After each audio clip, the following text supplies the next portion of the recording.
Hanapi, aku tidak sesempurna Hadijah, tapi percayalah, Aisyah adalah perempuan yang terlahir dari tulang rusukmu.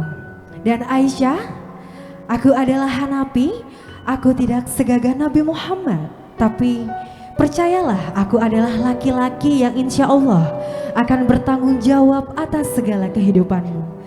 Bismillahirrohmanirrohim. Pada pagi hari ini Aisyah akan melangkahkan kakinya untuk menyambut kehadiran suami tercinta untuk pertama kalinya. Silakan Aisyah dengan mengucap Bismillahirrohmanirrohim. Silakan untuk melangkahkan kakinya dan silakan untuk Hanafi untuk memalikan tubuhmu dan melihatlah istrimu tercinta yang bernama Siti Aisyah.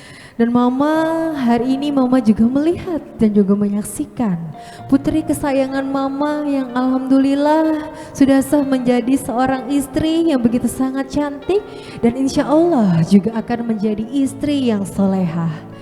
Dan Mama hari ini juga menyaksikan putra kesayangan Mama yang hari ini sudah sah menjadi sepasang suami istri bersama jodoh yang Hanafi pilih.